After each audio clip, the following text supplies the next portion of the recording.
الحمد لله وكفى وسلام على عباده الذين اصطفى أما بعد فأعوذ بالله من الشيطان الرجيم بسم الله الرحمن الرحيم إن الله وملائكته يصلون على النبي يا أيها الذين آمنوا صلوا عليه وسلموا تسليما.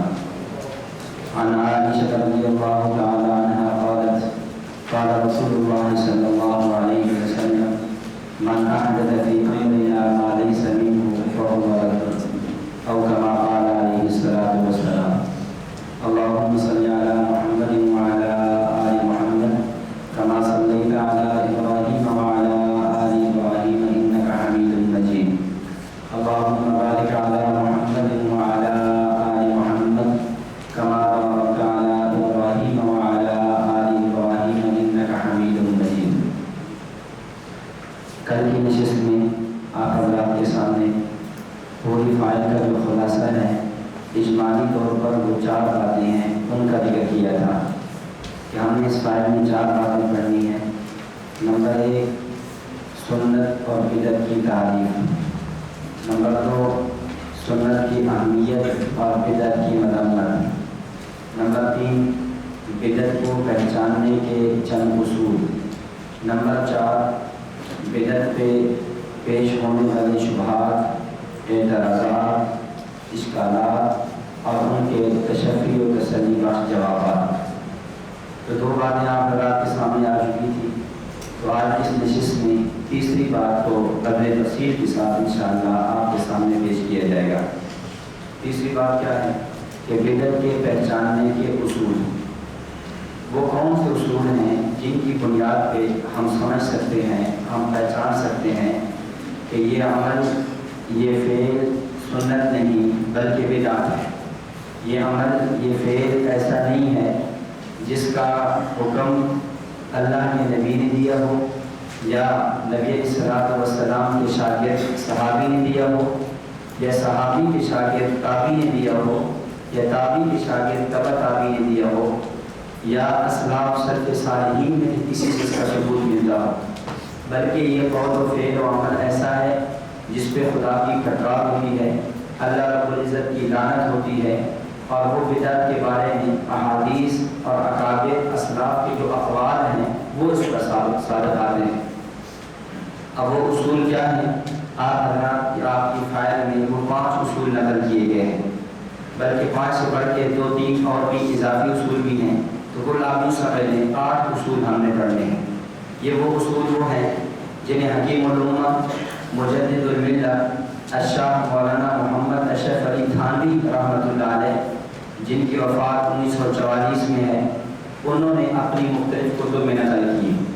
اسی طرح شہید اسلام حضرت مولانا محمد یوسف لدھیانوی شہید رحمۃ اللہ علیہ، جنہوں نے اپنی کتاب اختلاف امت اور صراط مستقیم میں اصولوں کو نقل کیا. اس کے علاوہ ہمارے دیگر کئی اکابر نے جب سنت اور اہمیت پہ کتب لکھی. امام سنت حضرت شیخ محمد صفاز خان صفدر صاحب رحمۃ اللہ علیہ المتوفی 2009، انہوں نے اپنی کتاب راہ سنت میں اور باب جنت کے اندر ان اصولوں کو نقل کیا. اسی طرح حضرت علامہ خالد محمود صاحب رحمۃ اللہ علیہ المتوفی 2020، انہوں نے اپنی کتاب مطالعہ غریبیت کی 6ٹھی جلد میں تفصیل کے ساتھ ان اصولوں کو نقل کیا ہے. یہ میں نے اردو کتابوں کے حوالہ جات پیش کیے ہیں. اگر آپ مزید دیکھیں گے تو اور بھی کئی کتب مل جائیں گی. ہم نے ان کو عام فہم انداز کے اندر اس فائل کے اندر جمع کر دیا ہے. اب ان اصولوں میں پہلا اصول کیا ہے؟ پہلا اصل یہ ہے کہ دلیل عام سے خاص مسئلہ ثابت کرنا. دلیل عام ہے، اس سے جو مسئلہ آپ ثابت کر رہے ہو وہ مسئلہ بڑا خاص ہے. یا اس کو آپ ایک اور انداز میں یوں سمجھیں اور شاید آسان ہو جائے. امر مطلق ہو، امر مطلق کو مقید کر دینا. شریعت نے حکم مطلق چھوڑا تھا، شریعت نے ایک چیز کو اپنی اطلاق پہ رکھا تھا. کوئی آدمی آتا ہے اس کے اطلاق میں تغییر کر دیتا ہے، اس مطلق کو مقید کر دیتا ہے، اور یہ اس مطلق کو مقید کرنا بغیر کسی دلیل شرعی کے ہے. یہ اس اطلاق کی تغییر نہ قرآن میں وارد ہوئی، نہ حدیث میں ہے، نہ صحابہ کرام کے افعال و اعمال میں ملتی ہے،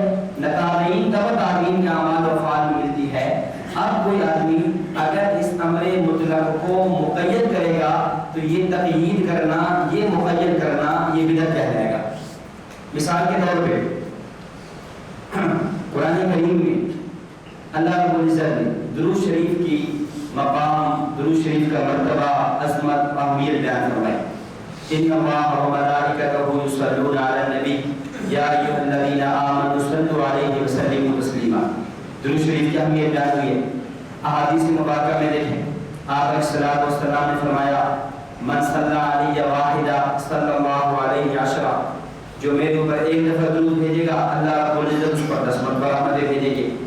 حضرت عبداللہ بن مسعود رضی اللہ تعالیٰ عنہ کی روایت جامع ترمذی میں موجود ہے. آپ علیہ الصلوۃ والسلام نے فرمایا ان اول الناس بی یوم القیامہ اقربهم علی شفاعۃ اکثرهم علی صلاۃ، کہ قیامت کے دن سب سے زیادہ میرے قریب شفاعت کے وہ ہوگا جو مجھ پر درود شریف کی کثرت کرنے والا ہوگا. اب کتب احادیث میں قرآن و سنت میں درود شریف کے بڑے فضائل وارد ہوئے. اب کوئی آدمی درود شریف کے ان فضائل کو دیکھ کر اس درود شریف کو خاص کرنے کسی خاص موقع پہ مثلا کہتا ہے کہ یہ درود شریف کے فضائل بہت وارد ہوئے ہیں لہذا آذان سے پہلے درود پڑھ لیا جائے، چونکہ درود کے فضائل بہت زیادہ وارد ہوئے ہیں، آذان کے بعد درود پڑھ لیا جائے.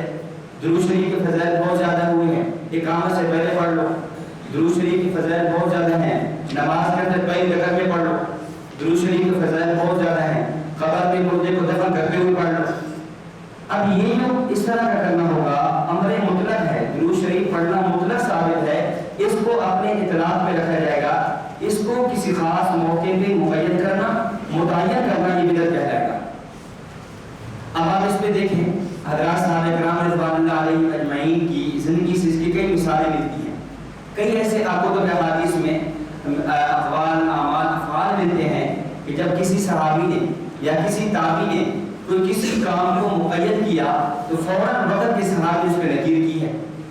مثال کے طور پہ جامع ترمذی میں حضرت نافع رحمہ اللہ حضرت عبداللہ بن عمر رضی اللہ تعالیٰ عنہ کے شاگرد ہیں، وہ یہ روایت کرتے ہیں، فرماتے ہیں ایک مرتبہ حضرت عبداللہ بن عمر رضی اللہ تعالیٰ عنہ کے سامنے ایک آدمی نے چھینک ماری. جب چھینک ماری تو چھینک مار کے اس نے فوراً پڑھا الحمدللہ الصلاۃ والسلام علی رسول اللہ. چھینک ماری تو کیا پڑھا الحمدللہ الصلاۃ والسلام علی رسول اللہ. حضرت عبداللہ بن عمر رضی اللہ تعالیٰ عنہ کا فوراً رنگ متغیر ہو گیا، چہرہ بدل گیا یا پھر چہرے پہ غصے کا اثرات آ جائے اور متوجہ ہوئے. فرمانے لگے یا غلام، اے لڑکے، انا اقول الحمدللہ والصلاۃ والسلام علی رسول اللہ لیس ہکذا علمنا رسول اللہ صلی اللہ علیہ وسلم بل علمنا ان نقول الحمدللہ علی کل حال. کہ اے نوجوان، اے لڑکے، میں بھی پڑھتا ہوں الصلاۃ والسلام علی رسول اللہ، لیکن جو میرے نبی صلی اللہ علیہ وسلم کی مبارک تعلیمات ہیں، جو آپ کا اسوہ حسنہ اس موقع کا ہے، وہ یہ الصلاۃ والسلام علی رسول اللہ پڑھنے کا نہیں ہے، وہ ہے الحمدللہ علی کل حال پڑھنے کا ہے. لہذا درود شریف کی فضائل اپنی جگہ پہ، درود شریف کی اہمیت اپنی جگہ پہ، اس موقع پہ خاص طور پہ جب شریعت تعلیم درود کی نہیں دی ہے، شریعت تعلیم الصلاۃ والسلام علی رسول اللہ کے بجائے الحمدللہ علی کل حال کی دی ہے، تو یہی پڑھنا جائز ہوگا، درود شریف پڑھنا جائز نہیں ہوگا. اسی طرح دوسری مثال اس میں واقعہ دیکھیں، حضرت مسند دارمی میں یہ روایت موجود ہے کہ حضرت علی رضی اللہ تعالیٰ عنہ نے دیکھا ایک آدمی کو کہ وہ عید والے دن عید کی نماز سے پہلے 2 رکعت نفل پڑھنا چاہ رہا تھا. آپ حضرات نے کتب فقہ میں یہ مسئلہ پڑھا ہوگا کہ عید والے دن عام ہے وہ عید الفطر ہو یا عید الاضحیٰ ہو، اس دن فجر کی نماز کے بعد سے لے کر عید کی نماز پڑھنے تک کوئی نفل نماز جائز نہیں ہے. ایسا ہے نہیں، عید کی نماز سے لے کر نماز فجر سے لے کر عید کی نماز تک نفل نماز پڑھنا جائز نہیں ہے، حتیٰ کہ اس دن اشراق بھی پڑھنے جائز نہیں ہے. حضرت علی رضی اللہ تعالیٰ عنہ نے بندے کو دیکھا کہ وہ فجر کی نماز کے بعد جب سورج طلوع ہوا اس نے شاید اس کی اشراق کی عادت ہوگی تو وہ 2 رکعت نفل پڑھنے لگا. حضرت علی رضی اللہ عنہ نے روک لیا اور فرمایا کہ یہ کام نہیں کرنا. فنہا علی نے روک لیا. وہ کہنے لگا یا امیر المؤمنین انی آنا ان اللہ تعالی لا يعذبني على الصلاة. اے امیر المؤمنین میں یہ بات سمجھتا ہوں، میرا نظریہ یہ ہے کہ نماز جو میں پڑھ رہا ہوں اللہ تعالیٰ نماز پڑھنے پر مجھے گناہ نہیں دیں گے، نماز پڑھنے پر مجھے عذاب نہیں دیں گے، بلکہ نماز پڑھنے پر مجھے ثواب دیں گے. حضرت علی رضی اللہ عنہ فرمانے لگے انی اعلم ان اللہ تعالی لا یثیب علی فعل حتی ما فعله رسول اللہ صلی اللہ علیہ وسلم او یحف علیہ ولکن یعذبک لخلافک بالسنہ. اے نوجوان، تو یہ کہہ رہا ہے کہ نماز جیسا فعل پڑھنے پر میرا اللہ میرا خدا مجھے عذاب نہیں دے گا. میں یہ کہتا ہوں کہ جس موقع پہ تو نماز پڑھ رہا ہے یہ وہ موقع ہے، اس موقع پہ نماز پڑھنے کا حکم نہ حکم خدا ہے، نہ حکم مصطفیٰ ہے، نہ حکم صحابی ہے. اس لیے اس موقع پہ اگر تو نماز پڑھے گا تو ان اللہ تعالی یعذبک لخلافک بالسنہ، نبی علیہ الصلوۃ والسلام کی سنت کی خلاف ورزی کرنے پر اللہ تجھے عذاب دے گا. اب اس کا مطلب یہ نہیں ہے کہ نماز پڑھنا جائز نہیں ہے، لیکن نماز حکم مطلق ہے. جہاں جہاں شریعت نے 5 اوقات میں مقید کیا یا جو نوافل کے اوقات بتا دیے، اس کے علاوہ اگر کوئی آدمی اپنی طرف سے تقیید کرے گا، وقت کو مقید کر کے نماز کا اضافہ کرنا چاہے گا، تو نماز جیسی عبادت بھی قابل قبول نہیں ہوگی، باعث اجر و ثواب نہیں ہوگی، بلکہ باعث وزر باعث گناہ ہوگی. نمبر 3، حضرت طاؤوس رحمہ اللہ تابعی ہے، بلکہ طاؤوس نے سعید بن مسیب رحمہ اللہ تعالی، انہوں نے دیکھا ایک آدمی عصر کی نماز کے بعد 2 رکعت نفل پڑھ رہا ہے. حضرت نے منع فرما دیا. سعید بن مسیب رحمہ اللہ فرمانے لگے بھئی عصر کے نماز کے بعد نفل پڑھنا جائز نہیں ہے. تو وہ کہنے لگا کہ کیا ایعذبنی اللہ تعالی من الصلاۃ. سعید بن مسیب، کیا اللہ تعالیٰ نماز پر بھی عذاب دیتے ہیں؟ میں عصر کی نماز پر میں گناہ تو نہیں کر رہا، گانا نہیں سننا، نماز ہی تو پڑھ رہا ہوں، کیا نماز پر بھی عذاب ہوگا؟ سعید مسیب رحمہ اللہ فرمانے لگے لا، عذاب نماز پر نہیں ہوگا، ولکن یعذبک بخلافک السنہ، عذاب اس لیے ہوگا کہ تو یہ جو کام کر رہا ہے یہ خلاف سنت کر رہا ہے.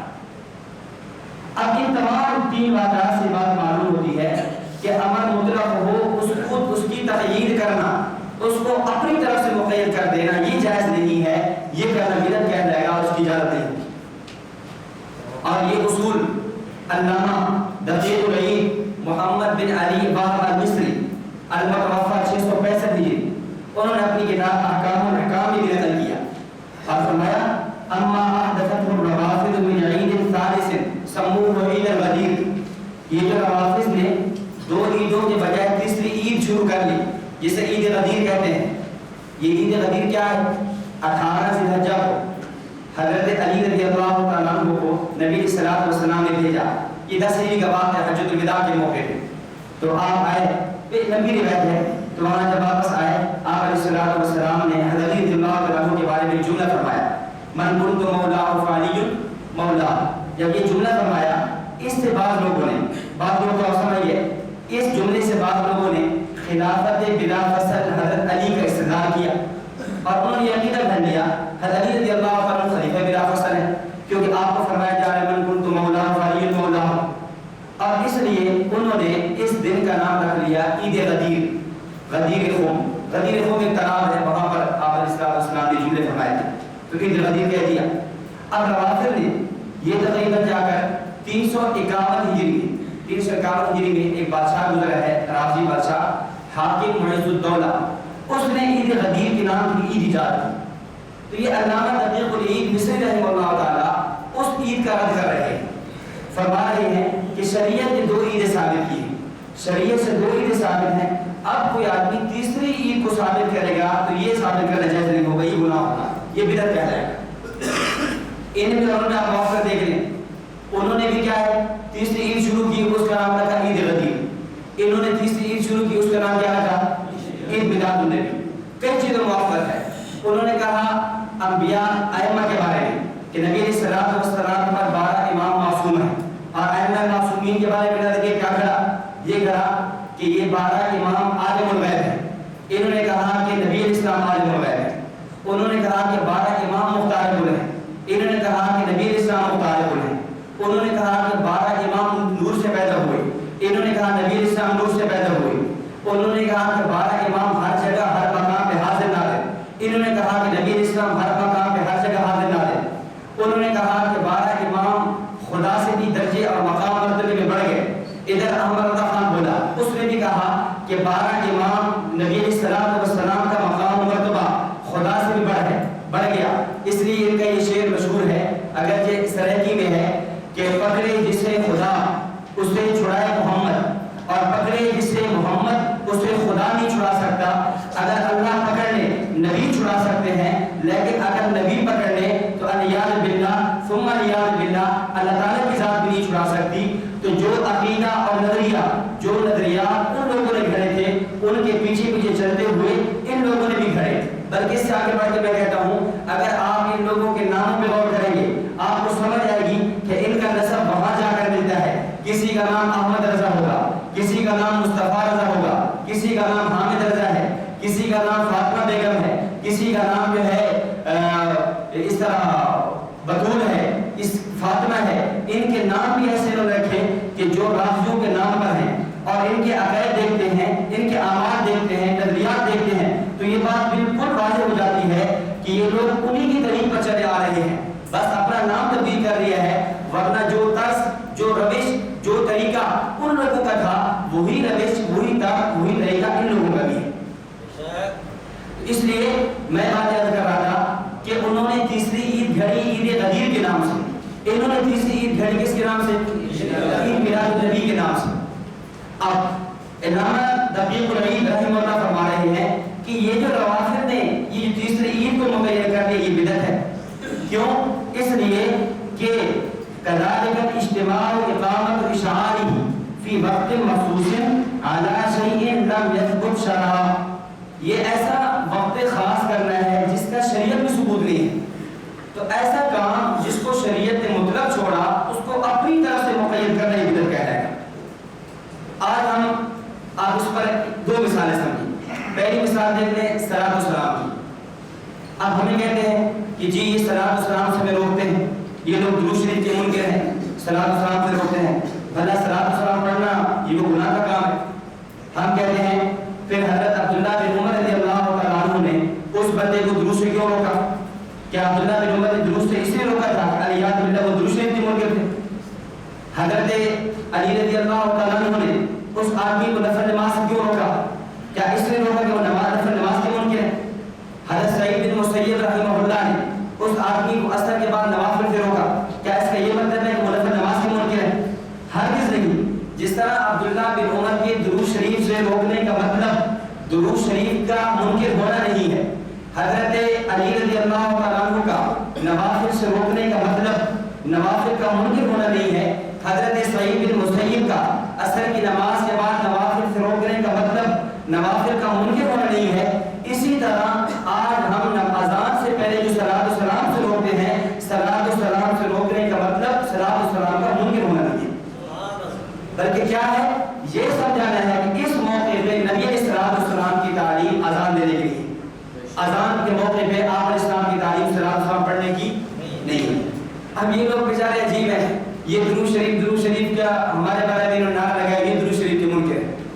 رئیس المناظرین حجت اللہ حضرت مولانا امیر صفدر اوقافی صاحب رحمہ اللہ بہت بڑے محقق, مدقق اور مفتی گزرے. تو وہ جا رہے تھے تو راستے میں کچھ بگتی بیٹھے ہوئے تھے, سبز پگڑیوں والے طوطے, تو وہ بیٹھے ہوئے تھے. انہوں نے اوقافی صاحب رحمہ اللہ کو دیکھ کر فوراً پڑھنا شروع کر دیا, الصلاۃ والسلام علیک یا رسول اللہ, الصلاۃ والسلام علیک یا رسول اللہ, الصلاۃ والسلام علیک یا رسول اللہ.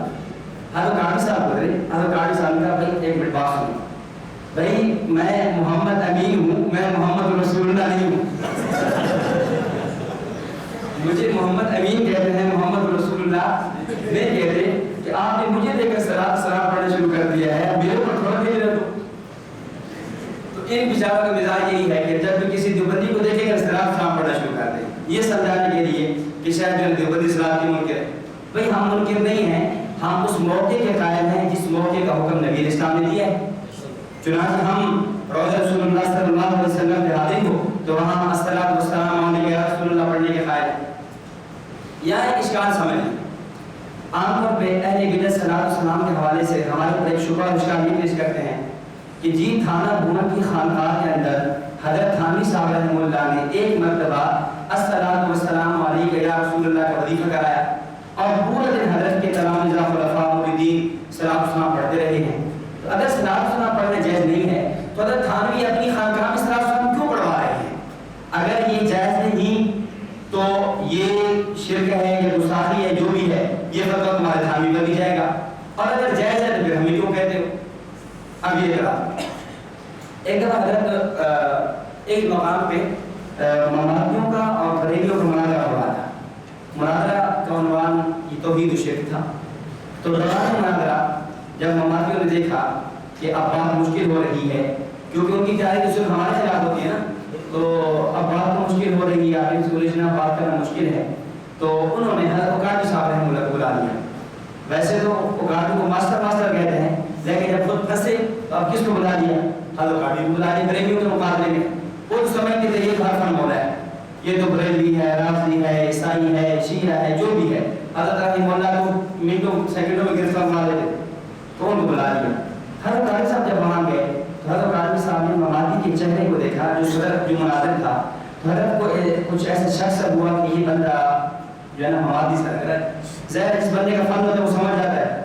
اس سے پوچھا بھائی آپ مماتی تو نہیں ہو؟ تو اس نے کہا نہیں حضرت میں تو دیوبندی. ٹھیک بات چلی. دوران مناظرہ بریلوی نے یہ دلیل پیش کی. بریلوی نے کہا کہ بھائی اگر صلاۃ و سلام پڑھنا جائز نہیں ہے تو تم جسے تم حکیم الامت کہتے ہو, تمہارے اشرف علی تھانوی نے اپنی خانقاہ تھانہ بھون کے اندر صلاۃ و سلام کیوں پڑھا تھا؟ تو اب جو مماتی مولوی تھا وہ کھڑا ہوا جو مناظر تھا, تو اس نے کہا کہ اگر اشرف علی تھانوی نے بھی صلاۃ و سلام خانقاہ میں پڑھا وہ بھی مشرک. حضرت قاضی ہو گیا ہے بھائی تیرا دماغ ٹھیک ہے, خاموش ہو جا, مجھے بولنے دے, یہ تو کیا کہہ رہے ہیں؟ حضرت قاضی صاحب کھڑے ہوئے. حضرت قاضی صاحب فرمانے لگے بھائی یہ جو بات ہے نا حضرت تھانوی نے اپنی خانقاہ کے اندر صلاۃ و سلام پڑھا ہے, یہ باتیں آپ دکھائیں کہاں لکھا ہے, یہ باتیں پورے پڑھ کے سنائیں. وہ بریلی کہنے لگا بھائی میں تو نہیں پورا سنا تھا. حضرت فرمایا بھائی باتیں پورا پڑھ کے سناؤ نا, حضرت نے جو خانقاہ کے اندر پڑھا تھا وہ کیوں پڑھا تھا, اس کی وجہ کیا بنی تھی, وہ پورا سنو. وہ کہتے نہیں میں پورا نہیں پڑھتا. جو سارے سمجھ سے معتدل آدمی تھا وہ کہنے لگا بھائی پورا سنا تو کیا حرج ہے. تو حضرت فرمایا بھائی یہ پورا نہیں سنائے گا, میں سناتا ہوں حضرت تھانوی نے خانقاہ کے اندر الصلاۃ والسلام کیوں پڑھا تھا, مجھ سے سنو. اب وہ بات ہے کیا ہے؟ فرمایا وہ ہوا یوں کہ علامہ ظفر احمد عثمانی رحمۃ اللہ علیہ المتوفی 1974 وہ جا رہے تھے عمرے پہ, یا حج کا سفر تھا یا عمرے کا تھا, حرمین شریفین کا سفر تھا. تو حضرت تھانوی صاحب رحمہ اللہ چونکہ ان کے استاد بھی تھے اور ان کے جو ہے نا چچا بھی تھے, تو وہ فرمانے لگے کہ آپ جاؤ اور جا کر روضہ رسول پہ میرا سلام پیش کر دینا. تو مولانا ظفر احمد عثمانی چلے گئے اور خدا کا کرنا ایسا ہوا کہ وہاں جا کر روضہ رسول صلی اللہ علیہ وسلم پہ آپ کا سلام پیش کرنا بھول گئے. جب سلام پیش کرنا بھول گئے, رات کو سوئے, خواب میں امام الانبیاء سرور کائنات آمینہ کے لاس حضرت محمد رسول اللہ صلی اللہ علیہ وسلم کی زیارت ہوئی, اور آپ نے فرمایا ظفر احمد یہ کیا ظلم ہے کہ میرے اشرف علی نے سلام بھیجے تھے اور تم نے مجھے نہیں پہنچایا. تو مولانا ظفر احمد کہنے لگے یا رسول اللہ میں تو بھول گیا تھا. فرمایا چلے یہ بھول گئے تو بھول گئے, یہ نہ بھولنا, جا کر اشرف علی کو میرے سلام بھی پیش کر دینا, اور اشرف علی بدعات کے خلاف سنت کی اہمیت دین کا بڑا اچھا کام کر رہے ہیں. یہ کہا اور فرمایا یہ خواب ختم ہو گیا. مولانا ظفر احمد واپس آ گئے, حضرت تھانوی ملے, حضرت تھانوی سے حضرت تھانوی صاحب رحمہ اللہ نے سفر کے حالات پوچھے. تو مولانا ظفر احمد عثمانی صاحب سے پوچھا کہ میرا سلام پیش کیا تھا. تو مولانا ظفر احمد عثمانی کی آنکھوں میں آنسو آ گئے اور فرمانے لگے حضرت عجیب واقعہ پیش آیا, وہ یہ واقعہ ہوا, میں بھول گیا, خواب میں زیارت ہوئی. آپ علیہ السلام نے فرمایا کہ اشرف علی کو میرے سلام پیش کر دینا. جب حضرت تھانوی نے یہ جملہ سنا کہ اللہ کے نبی نے یہ فرمایا کہ اشرف علی کو میرے سلام پیش کر دینا, جب یہ کہا حضرت تھانوی کی آنکھوں میں آنسو شروع ہو گئے, وجہ کی کیفیت طاری ہو گئی, عجیب کیفیت بن گئی, اور فوراً پڑھا الصلاۃ والسلام علیک یا رسول اللہ. پھر پوچھا ظفر احمد اللہ کے نبی نے کیا فرمایا؟ تو مولانا ظفر احمد عثمانی نے وہ جملہ نقل کیا. پھر آپ نے پھر پڑھا الصلاۃ والسلام علیک یا رسول اللہ. پھر سے بار 4 بار